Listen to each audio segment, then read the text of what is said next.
Hello everyone and welcome once again to WION. You're watching a special broadcast here on our channel.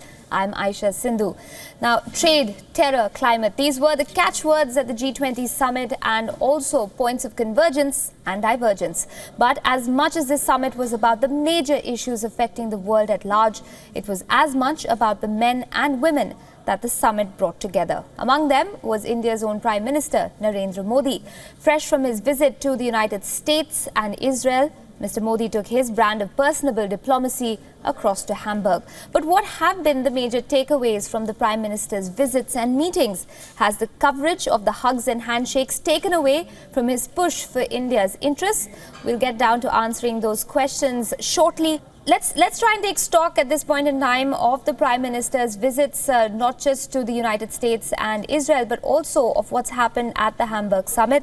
To make sense of some of that, I'm joined on the broadcast right now. Sreeram Chaulia, would you agree, to a degree at least, with Padma when she says that it's not just about the fact that Prime Minister Modi has made these statements, but it's also about establishing a presence in a rather, let's say, a situation that's in flux right now when it comes to the global arena, especially after President Trump has taken charge of the White House. Things haven't really been the usual, if I could say that. Do you think that he's been able to successfully at least demonstrate India's importance when it comes to changing global scenarios?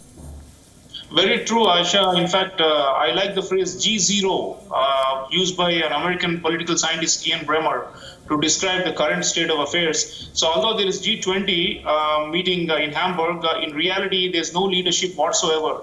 And America's abdication under Trump has really cleared the field of any chances of anyone playing the role of a steering wheel to navigate the ship of the global economy and of global politics that are going through turmoil. So I think Prime Minister Modi realizes that there is a vacuum. And if you see his posturing, his body language, as well as his speeches at the different plenary sessions and the private gatherings and the communications with the other fellow world leaders, he's clearly saying that India is ready for leadership and to take on a larger responsibility, be it on climate, be it on trade. He spoke, in favor of maintaining the open global system that is now under threat due to narrow and inward-looking and polarized politicians like Donald Trump. So I think he is finding a lot of traction with Emmanuel Macron, the president of France. It's obvious with Angela Merkel, as well as with many other world leaders like Justin Trudeau of Canada. Most of them are liberals, and they are feeling abandoned by America. So I think President Trump has really, in a way, thrown down the gauntlet at Mr. Modi that, listen, I'm not interested in any of this multilateral stuff anyway. I think the world focus was more on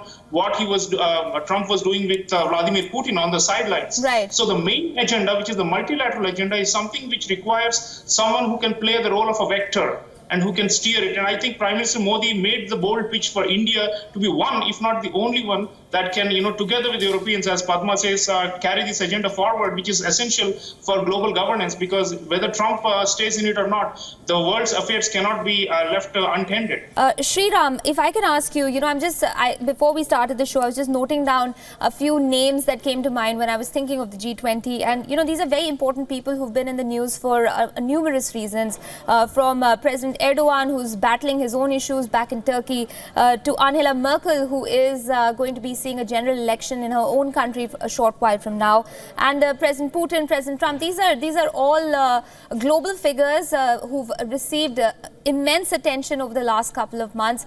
It must have been pretty challenging for the Indian Prime Minister to hold his own when viewed against or with these other leaders. Do you think, if we are to look at a report card, let's say, for the Prime Minister, do you think he's fared pretty well?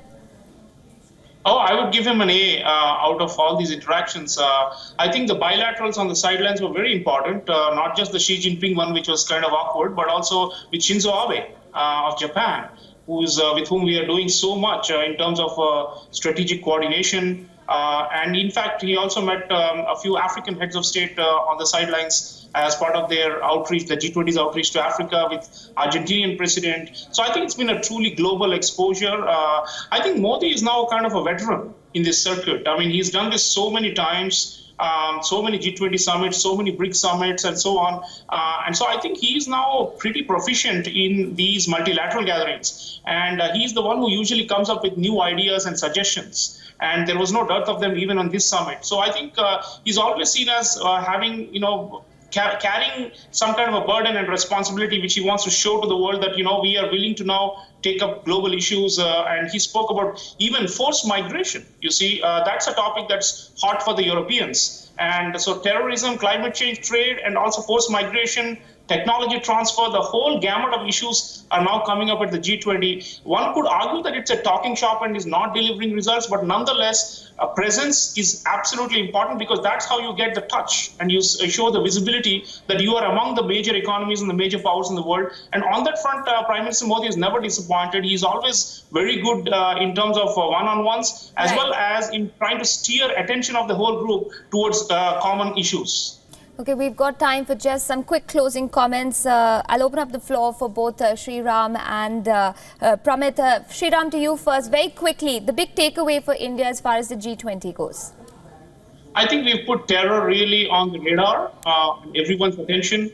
And I like the language that we have finagled from all the member states, which is to destroy terror havens and to obstruct states that are harboring terrorists. I think this is the language. The word destroy has implications when international communiques state them, which means that we have a right to self-defense and to take preemptive or retaliatory action if future terrorist attacks happen against our interests. And two, the G20 will understand and will appreciate if we take action on our own and also possibly coordinate at the level of intelligence sharing and policing and so on at the international level. So I think we are now in a better position in terms of international security as well as economically. Of course, Prime Minister's pushed India's growth story and India's economic miracle as the most happening thing at the G20. So I think overall, we are coming out as stronger actors who got a clarity in terms of vision.